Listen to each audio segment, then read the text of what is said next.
Hello everybody and welcome back to my channel Tabby Loves. I'm Tabitha and I talk to you about the things that I love. Today we are going to be doing a video that has been in the works for a while.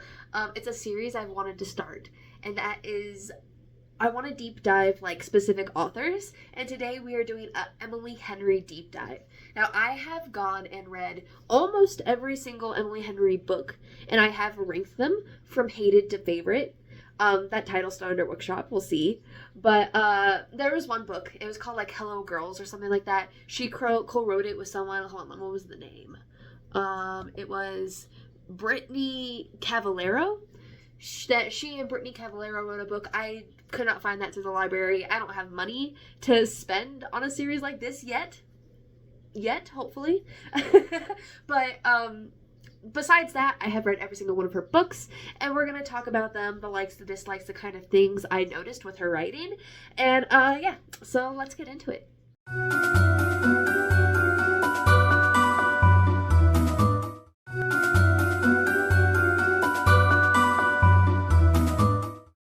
Let's start off with a quick little, bio for Emily Henry. She is 35 years old, born May 17th, 1991. She attended a college called Hope College on a creative writing scholarship, and also did a writing residency in New York. Also, I did look into it, and yes, Hope College is a Christian college, which I will say, it does give a little bit of the ick, but that's fine.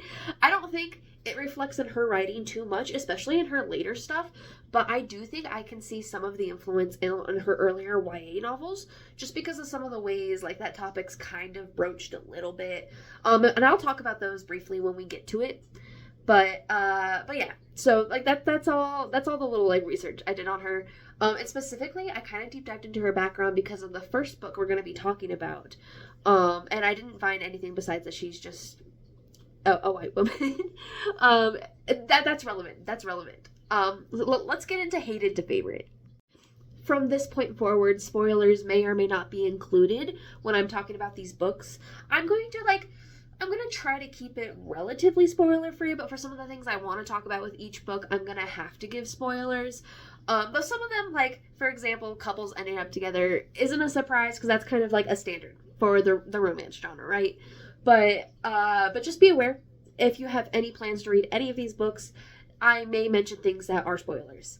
But anyway, let's get into the first book. And this is the only book that I DNF'd, which I will talk about why in a second. But that is The Love That Split the World, that came out in 2016. It was Emily Henry's debut novel. It is a YA kind of, I don't know if fantasy is the right word. It's definitely like a fiction romance-ish. But like I said, I DNF'd it, and I DNF'd it really early on.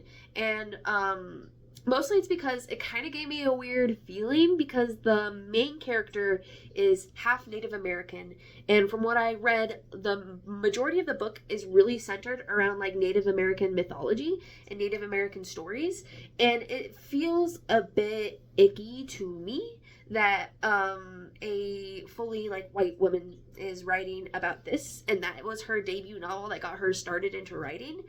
And I also do not know enough personally to know if she did it ethically, so I've just decided I was just not gonna read it. Like, I read like 2 chapters of it, and the writing from what I read seemed okay. It seemed vaguely interesting, but like I said, I just couldn't get past the feeling that it felt just kind of weird to me that that's the direction she went, especially since every other book on this list, the main characters are white. So, yeah, and like I said, again, I'm gonna reiterate, I am not educated enough to be able to tell if she did it ethically or not. If anyone does know, you can put your thoughts in the comments or whatever, I don't care. But yeah, I just wanted to include it. I didn't want to put a disclaimer about that. Let's move into the next one. Alright, my least favorite Emily Henry book that I finished was When the Sky Fell on Splendor, which came out in 2019. I gave this one 2 stars ultimately. Like the journey this has been, because this is not in the order that I read them, by the way, which is probably a good thing. Otherwise, she probably wouldn't have made it on the video if this was the first book that I read by her. But basically, in this one, there's a group of friends, and they're almost like, they fancy themselves paranormal investigators, although all of their stuff is fake. Like, they do, like, fake ghost hunting videos and that kind of thing. But while doing one of these fake videos, they come across a satellite that has hit the Earth. And when they touch, like, there's, like, this object or whatever that they touch, and it, like, sends, like, a zap through them, and they all get, like, knocked out. And they come to, like, hours later, have lost time, and then they all kind of start developing these weird, like, powers. It was, like, it sounds vaguely interesting, right? But the writing itself and the way it was done was a wild ride that was not fully enjoyable. I have to be honest. I didn't like a single one of these main characters. Like, there was something annoying about every single one of them. Like, especially the main character. I think her name was Franny. It was like, it was something like that. And she just annoyed the shit out of me. So there's like this whole other subplot going on to this story where there was 5 years before the event of the story, a giant accident at like some sort of like, what's the word I'm looking for? It was like a factory of some kind. I can't remember the specific like type of factory it was, but it has to do with like metal work or whatever. But there was a crane that was being operated on, and the hook fell off the crane and hit a vat of like really hot metal that sent it like careening into the factory, and it killed some people. It made their brother, like the main character's brother, Mark, is like in a 5-year coma, and so it's like this big tragedy that has rocked the town, and it plays a big part in this book and all of the motivations of the characters. But this main character is on this really big streak where she felt like she's like all alone and she can't trust anybody, but like it was like kind of like instilled to her based on her brother, who is there and is fine. I didn't like them. I just didn't like them. The main hook, like when the crane falls or whatever, the thing that didn't make sense about this whole thing is that there was this guy that was doing maintenance on the crane when the hook fell off. He's not the one that gets blamed for the accident. The person that gets blamed for the accident is the person that was supposed to be doing maintenance but called in sick, and then they had to get someone else last minute or whatever to do the maintenance. And that whole plot line and how they all just blamed this man who wasn't even there, and it's because he wasn't there that they blame him, is so fucking stupid. Like, I'm sorry. And a lot of this, like, there are 5 stars on this list, so I enjoyed a lot of Emily Henry's later writing. But in this instance, I was just so pissed off that this poor man was basically the fucking scapegoat of the entire town for something he wasn't even present to deal with. And, like, they made, like, conspiracy theories that he somehow sabotaged the crane and then purposely wasn't there so he wouldn't get blamed for it. But, like, the guy that was there, that was actively working on the crane, wasn't the one blamed for it. Like, if I was going to assign a scapegoat for anybody, it would be the guy that was actually operating on the crane. So, that part really pissed me off. It really, really pissed me off. His villainization didn't make sense. And again, this is where we're going into spoiler territory. But a spoiler alert, he's not the villain. He didn't do it on purpose. He's not a bad guy, it turns out. It turns out his life just sucked. And also, again, this is another spoiler. I warned you that some of these are going to contain spoilers. I am going to spoil this book. It ended up not being aliens. Like, this whole premise is trying to make it seem like it was aliens. It ended up not being aliens. It ended up being the ghost of the guy that was villainized. His daughter had died, and it was her ghost that had, like, infected these kids with a part of themselves, which I'll give credit where credit is due. That was kind of cool. Like, I kind of liked that twist specifically. I liked, like, the different powers that each person got and how it ended up relating to the ghost. That part was cool. That part was interesting. But, like, overall, I was just so annoyed with everything else going on. And the obvious twist that this guy everyone was saying is the bad guy is not the bad guy. Like, these kids full on accused him of building a bomb. They accused him of building a bomb to the police at one point, with, like, no evidence besides the fact that they think he's evil. Like, I hated these characters. I hated them so much. Anyway, I digress. This is the ultimate proof that it is important, I think, to sometimes check back in with authors whose books you had books that you didn't like, and maybe try some of their other books, because there are actually quite a few books on this list that are 5 stars, several more that are 4 stars that I still genuinely enjoyed. This one, for whatever reason, was just so infuriating. I don't know what happened there. But yeah. Let's move on to the next one. Alright, up next on this list, we have People We Meet on Vacation. This book came out in 2021. This book I gave 3 stars. It was about 2 best friends, a boy-girl best friend, like, relationship. And, I'm sorry, boy-girl is so lame, but I wanted to make it clear, because I realized when I wrote, like, the description of this down, that I don't know how to, like, to clarify that it was a boy best friend and girl best friend. Because otherwise, if I say best friends, do you assume it's just 2 girls? I don't know. That's unrelated. I mean, it's technically related, but, like, you know, because that's where the romance happens. But that's beside the point. Anyway, 2 best friends, boy, girl, best friend, they do like a yearly summer vacation together. However, there's some sort of situation that you don't find out until later in the book that they had a falling out, and it's been about like 2 or 3 years since they've done a summer vacation where the main character, she is a like travel blogger. And that's where she ended up going after college because she loves to travel so much. And she has been having trouble finding her motivation to do her work and like her like love of traveling. And her best friend is like, or her other best friend that's actually a girl, her friend is like, well, when was the last time you were happy? And she's like, well, the last time I was happy was the last summer vacation I did with my best friend. So she gets back in touch with him and offers to do another vacation like old times, and he agrees. So they end up going on another summer vacation. This is kind of a dual timeline book because you get one timeline that's the present day vacation, and then you get the other timeline that's going through their past vacations leading up to the vacation where they had their falling out. And kind of like the development of their relationship over that time. And so, I mean, I thought it was fun. The past timeline part of this got super repetitive. That is why I think it got 3 stars, is I was just like halfway through the past timeline, and I was like, I kind of don't care. I kind of don't care about these past vacations. Like, it didn't add that much to the story except make some inside jokes that the characters tried to have make sense. But also in the present day, the situation, especially near like the main like beginning, like first half of this book, was so awkward and the inside jokes didn't land that it almost didn't matter. I couldn't. I got like a little bit bored in the middle of this book, which is why it ended up getting 3 stars. Because I ended up liking it a bit more when it got closer to the end, even though, again, the overall, like, what's the word I'm looking for? The, like, final conflict, the main climax or whatever, the third act breakup, if you will, was stupid. Like, their argument, I think, was just stupid. I can't help it. I'm sorry. But also, this book reminded me a lot of Happy Place, but I felt like Happy Place was better. So that's also why this kind of got a few stars down, because it just made me think of Happy Place the entire time.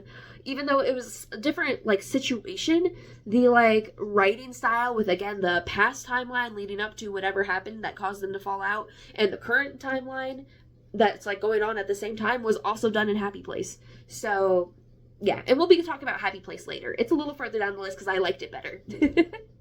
Okay, next up we're going up to 4 stars with A Million Junes, which came out in 2017. This was another YA kind of, I don't know if I would call it fantasy, but like it had some like magical elements to it, and basically it's kind of a star-crossed like lovers novels, like a Romeo and Juliet retelling, if you will. And this MC has only had the rule to stay away from the Angert family. I think I'm saying that right. It was like a generational feud between her family and theirs. Also, by the way, they have like, her family's last name is O'Donnell, and that's my last name, so like I was like, oh hey. But anyway, these 2 families have a feud, and there was a feud that was still upheld when her father had died. So her mom, even though her mom has nothing to do with the feud, she still kind of like follows the same rules because that's where her father would have wanted, that sort of thing. But one day she comes across, I think his name's Saul. He is the boy around the same age that's part of the Angert family, and they, like, you know, they hit it off, sparks fly, and together they start exploring, like, there's, like, these ghost things in her house, because her house is kind of haunted, and these little, like, ghosts, like, they're almost like will-o'-the-wisps, almost, and they can show her past memories from her family, and they start to dive into what actually was causing this family feud. I just thought it was so interesting. Like, this book, the, like, dynamics and the build-up, I thought was a lot of fun, and I was there for the ride, you know. I at first I was kind of like, the star-crossed thing was kind of stupid, because I thought, like, oh, like, your family's disliking each other, but you two have no personal qualms. That shouldn't really be stopping you from, like, even being friends. But that's beside the point. It ended up getting better. Like, it kind of resolved itself quick enough that I was kind of like, okay, I like where this is going then. And again, I thought the magical elements were good. I liked learning about what was actually, like, the curse or whatever that was supposedly on their families that kept them apart, and what had originally happened. I thought all of that was a lot of fun. This did get a few points off from, there were some situations that it felt like the main character was doing it for the symbolism rather than it actually making sense. Like, for example, she's taking a creative writing class at her school. It's like one of her, like, elective classes or whatever. And she is writing down these past stories about their families and, like, the magic of her house or whatever for her creative writing class. But there's, like, a scene near the end where she, like, decides she can't write because she doesn't want to write about her father and their past anymore or whatever. And so and the teacher's like, well, you have to turn something in. And she's like, I can't, I won't, or whatever. Like, I'm done, I'm dropping the class. And then, like leaves because she says, like, I can't write about things that just don't feel true or whatever, or something like that. And it was like, it's a creative writing class. You shouldn't have been writing about your family at all. You should have been making stuff up. You should have been being creative. Like, you don't need to write about your family's past. Like, that was not the assignment.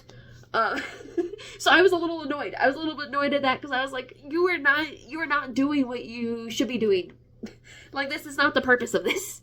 But I had to digress. I was like, it's for the symbolism or whatever.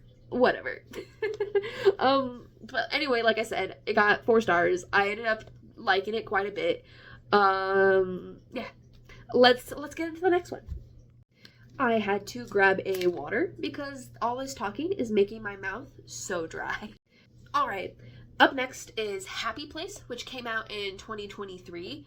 And I know, like, People We Meet on Vacation, which I just compared to Happy Place. Happy Place was technically released after, so I guess it was like the blueprint, but Happy Place was done better, in my opinion. But anyway, Happy Place, I also gave it 4 stars. She has a group of friends that take a yearly vacation to the Lobster Festival in Maine in one of their friends' families' vacation homes, because one of their friends is rich. Just casually. And so this friend group goes every year, but this year, there are a few changes.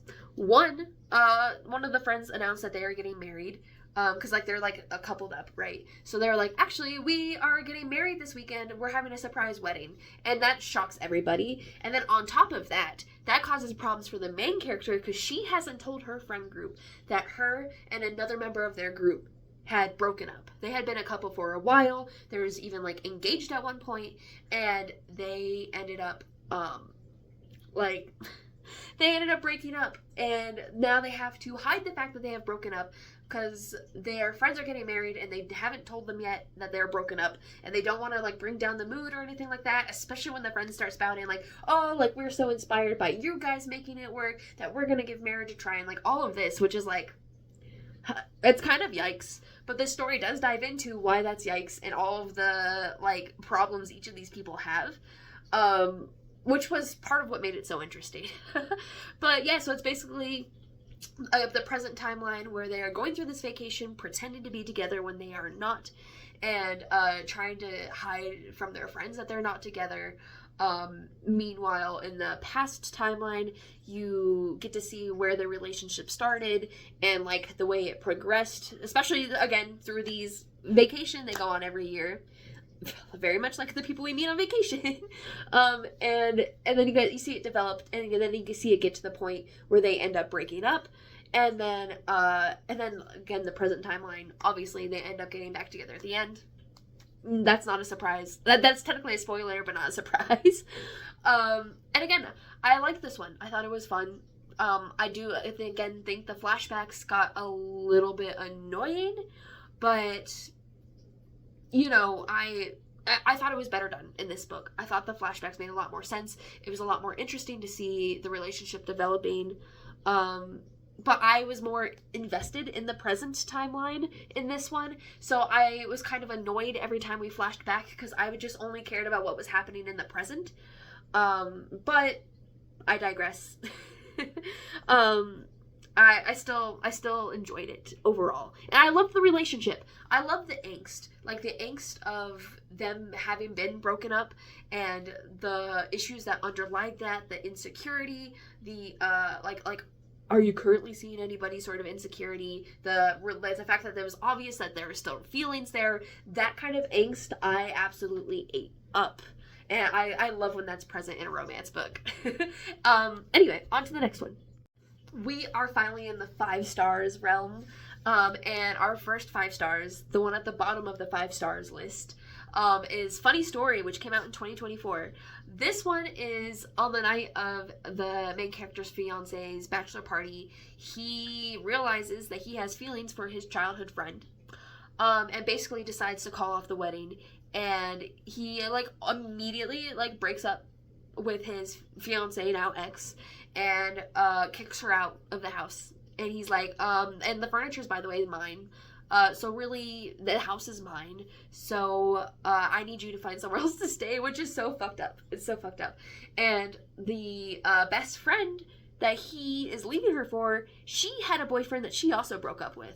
And that ex-boyfriend is like, well, I need someone now to live with me to help pay rent.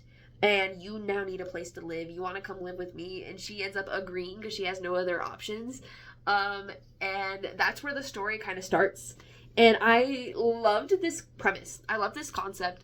I loved the kind of development of their relationship because of how complex it was based off of, you know, the fact that they are the exes of their past partners and their partners left them to be together. I loved it. I absolutely loved this book. Again, the angst of it was fantastic. I just liked how this premise was. I don't know. There was just something about it that really tickled my fancy. I don't know. I loved Miles, the main MMC. Like, he wasn't the perfect guy, but he was lovable, which I think at the end is more important, right? And this was also the very first Emily Henry book I read. When I started this deep dive into her works, this was the book I was going off of. This was the book that had made me decide to put her on the list. Because I loved Funny Story. I loved Funny Story. And I wanted to dive more into her works. I wanted to read more of her books because of how much I love Funny Story. But it just hadn't had the time, hadn't had the motivation. And I was like, well, this is the perfect excuse to do this and figure out if I like her other books, which there's still a fair number of them I did. You know, there was I feel like over half of these books I did indeed really, really enjoy. So yeah, I love to see the inner work that the main character did in this book, her kind of diving into herself, the development of their relationship. It was also there was a lot of going on with her family too, and kind of healing some of her familial wounds as well, which I really enjoyed because I like when there's more to a romance book than just the romance and the relationship itself. I like seeing the journeys that the individual characters go on throughout these books, and I think this one was a great example of it. Up next is Beach Read, that came out in 2020. I think I also gave this book 5 stars. This is the book that transitioned her from a YA author to an adult romance author, and I think it was a great transition. This was also the last one I ended up reading for this challenge. I actually own the physical book of it. Actually, should I grab it? I should grab it. Hold on. Where is it? Yeah. There she is. And it was last because it was a physical book, and I did most of these as an audiobook.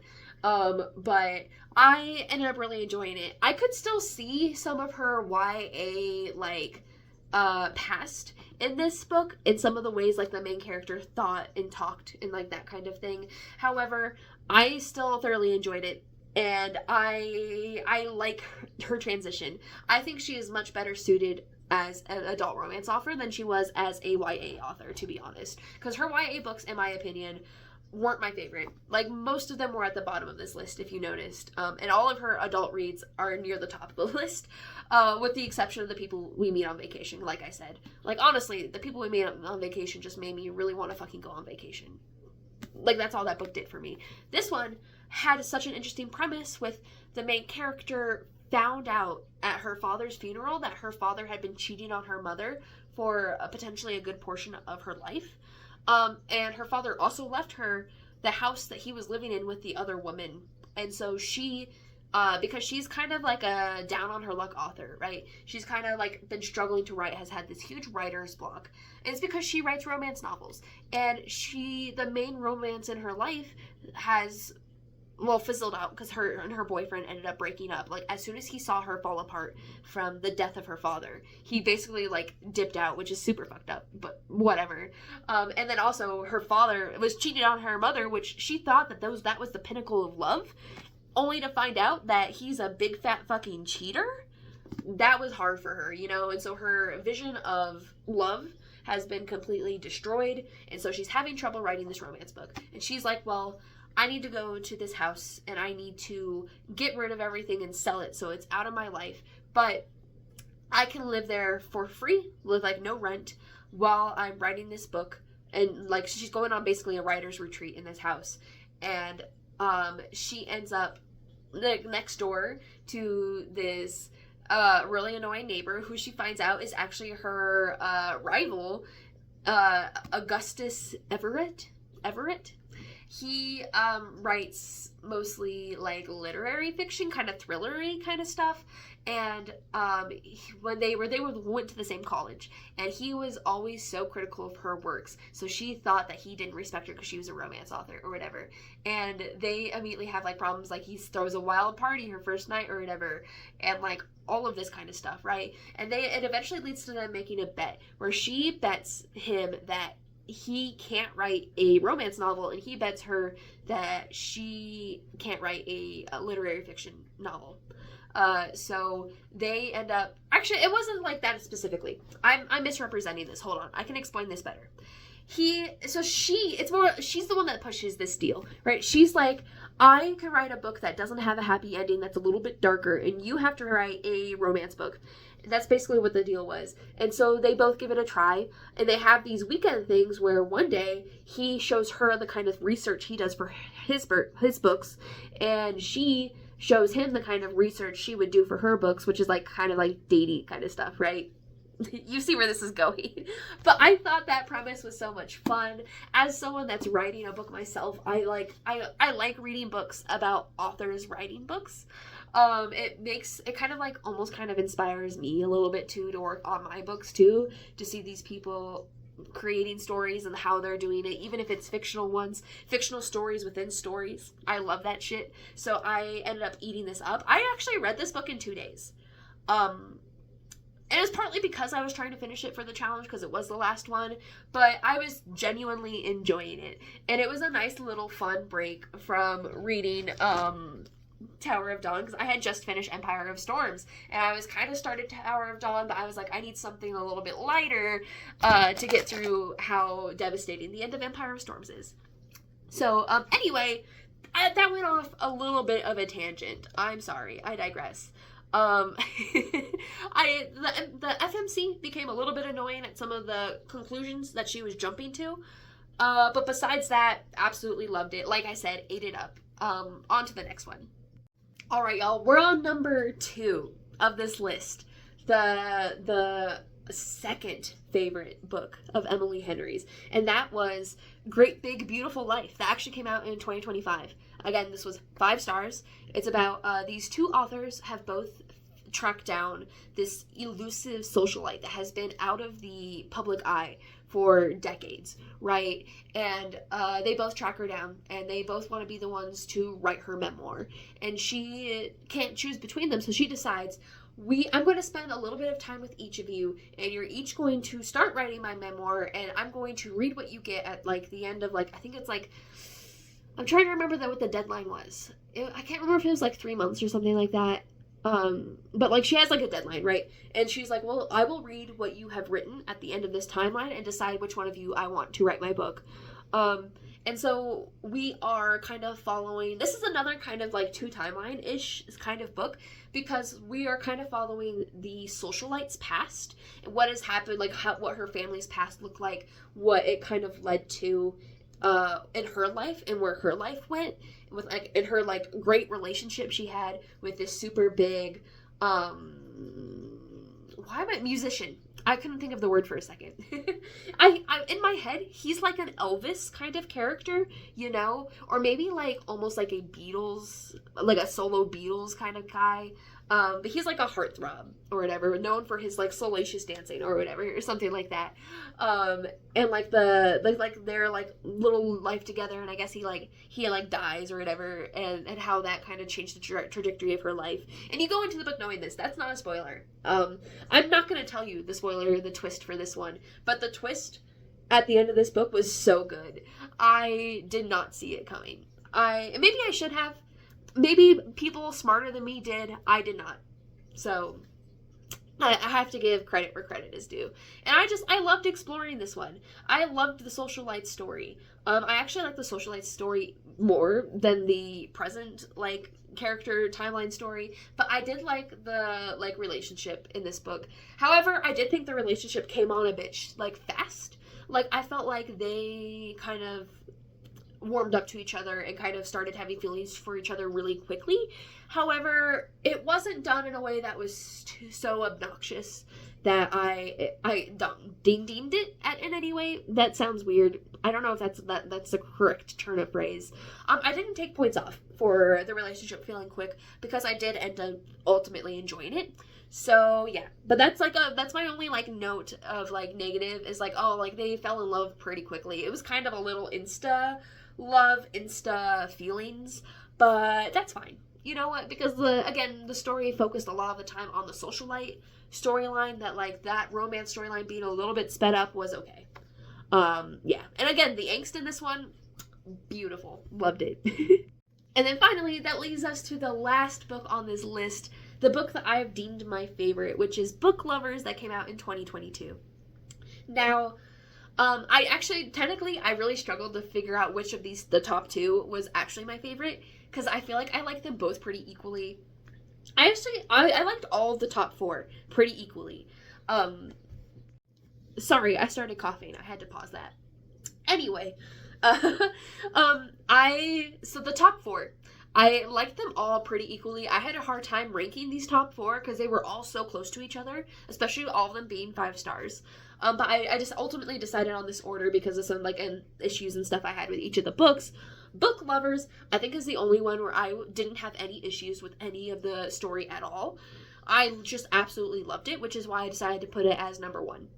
And this premise is, it's like a fun twist on a normal romance trope, like the normal Hallmark big city guy goes to small town and falls in love with a small town person and then leaves the big city evil girlfriend who's a workaholic, right?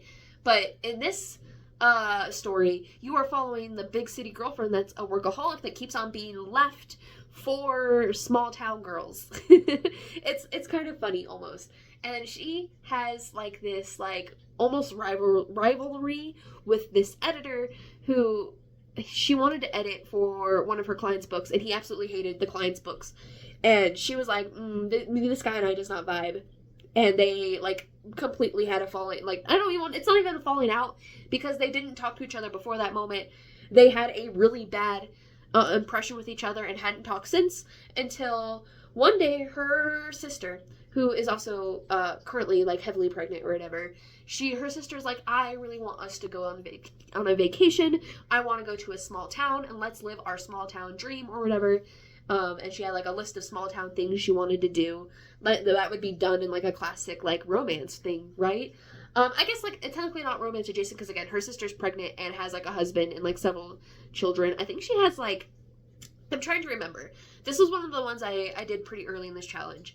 I want to say she had, like, 2 kids and she was pregnant with her 3rd. I think that's what it was. And anyway, so she needed some time away from, like, a break from having to deal with the husband, kids, all of that, and she wanted to just live out a small town dream, and so the main character agrees to indulge her, and the main character is also a literary agent, by the way, who, at the time of all of this, is also trying to, like, get her client's next book out, but she promised her sister not to be working or whatever, so she has to, like, take, like, some time. She's just, like, I have to work a little bit, but I'll try not to work too much. And who do they come across when they are in this small town? The editor that she did not get along with. And, of course, there is a relationship that ends up brewing between them because he finds out about the book that her client is writing, which, by the way, sends her into a crisis spiral because she's like, this main character is just me, the evil literary agent or whatever, who's like in the way of finding love or something like that. I couldn't remember the exact premise of the book within the book, but it was something like that made her like feel like, is this me? Am I the evil secretary or the evil literary agent that everyone is scared of? And so it kind of like, it makes his interest in the book. And then he's like, I want to edit this book. She's like, but you're so mean. And long story short, he ends up helping to edit for the book or whatever. It goes on a journey. This book, like the main actual story plot, and like it is a journey that is quite enjoyable. I really like this. I love the sister subplot. It made me think of my own relationship with my sisters. I just loved it. Loved it. I can see why this is people's favorite overall. It also had a few flashbacks, but it didn't have like very many. There was like some flashbacks to like her past with her sister, because I think their mom like died kind of young, and so like her sister and her had kind of like to like she had to kind of help raise her sister basically because her mom was dead. That's what I got from that book.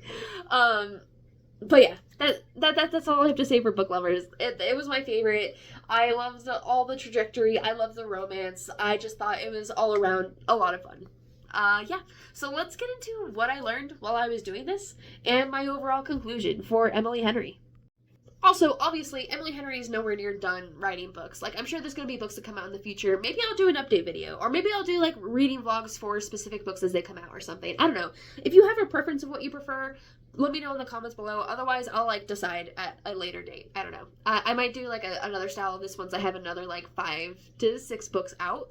We'll see. We'll see. Anyway, but what I did learn is that Emily Henry loves a dual timeline / like, a flashback heavy book. Like, I mean, I felt like there was so many books on these lists that heavily involved flashing back in time or looking at memories or listening to like different stories. Like, again, the first book, the one I DNF'd, that was a big part of that was flashing back and like listening to like different like creation stories. Then there was, People We Meet on Vacation. It was a dual timeline where we're going back to the vacations they had in the past. Happy Place, we're going back to the vacations and like they had in the past and like the development of the relationship. And the Great Big Beautiful Life, we're flashing back to the history of this girl's family. In A Million Junes, we keep on flashing back to memories from her family and like what the things that happened in the past to her family, and like a lot of that. Maybe this is something that's common for contemporary romance books as a whole. I haven't explored as many, though I feel like I've read quite a bit, and they're not usually this flashback heavy. So we'll see. I don't know. Allie Hazelwood is kind of technically on this list of authors I might deep dive. So there's a chance when I deep dive hers, we'll see if there's as many flashbacks or not. I don't know. But from what I remember, the few Allie Hazelwood books I have read, there it wasn't. So I want to say this is something that's really Emily Henry-esque.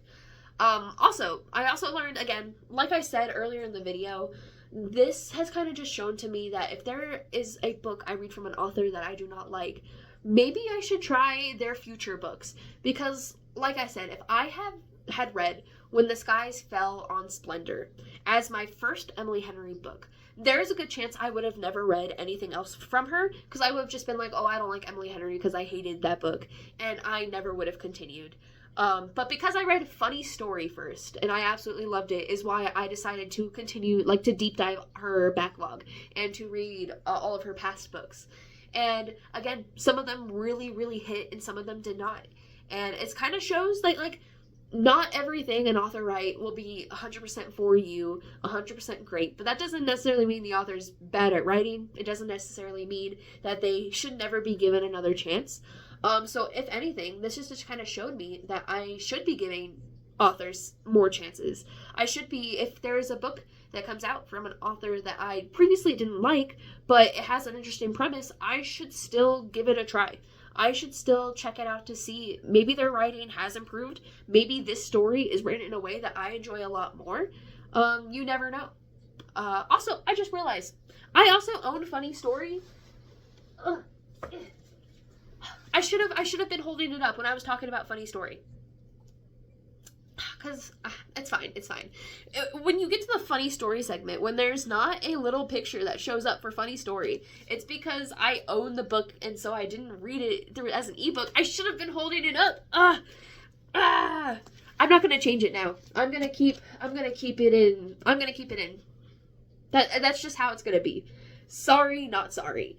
But I am sorry. I'm sorry. I failed as my duty as a book content creator to show you the cover. That's my bad, G. That's my bad. Anyway. Like I said, I will, maybe I need to add some authors on this list who, books I didn't like, and maybe I should check out their backlog. I don't know, we'll see. I don't know if I have it in me for that. Anyway, in conclusion, I can see why Emily Henry is one of the queens of romance. Her contemporary romance, they have a special flavor to them. I love a lot of them have like this bookish background. Like I love most of the relationships I have loved in these. Like I understand why people love her so much. And honestly, I probably will be reading her new releases as they come out now, because I really enjoy her new stuff a lot. And so I'm excited to see what she ends up doing next. There's a part of me that hopes that maybe she'll return to fantasy one day. But maybe make like a real fantasy, maybe do a romantasy. I think that'd be fun. But also, like, to be fair, the books that had magic in them were lower down the list, but they were all YA books. So I'm curious on what she would do with an adult book that has magic in it. I don't think we'll ever see it though. I think she is strictly a contemporary romance writer now. But that being said, if you have made it this far in the video, thank you so much. This took a lot of time, just because I took the time to read all of these books, so I appreciate any support I get for this. If you're an Emily Henry fan, let me know what you thought of my rating down below. What's your rating? Have you read all of her books? Did you want to check any of these out now that I've talked about them? So this, again, is going to be kind of a series where I deep dive into authors, and I have a lot of authors on this list. I'm going to put the list somewhere around my head. It'll probably be over here. If you want to see any of these authors in particular, let me know, because I'm deciding which one of these authors I want to deep dive into next. Though keep in mind, some of these are definitely going to take longer than others, because some of these guys' backlogs are insane. Like Brandon Sanderson, I have started on most of these. Like, most of these, I have read at least one book from these people. But Brandon Sanderson has so many books out. So, like, even though I have read three of his books now, because I've read the Mistborn trilogy, it's going to take me, like, a long, long time to deep dive all of his books. But I digress. You know, like, just let me know. Let me know where the interest is. I might do Ali Hazelwood next. That's where I'm kind of leaning. I was kind of also looking at Stephen Graham Jones, but he also has written a lot more books than I thought. So maybe not. There's also a chance I might try to boil some of these down to like their main big books. Like again, Stephen Graham Jones, I might boil kind of minimize it to just his really, really big stuff. But we'll see. Anyway, leave a like if you enjoyed this video. Subscribe if you want to see more content like this. Let me know which author should I hit next. And thank you so much. Love you guys. Goodbye.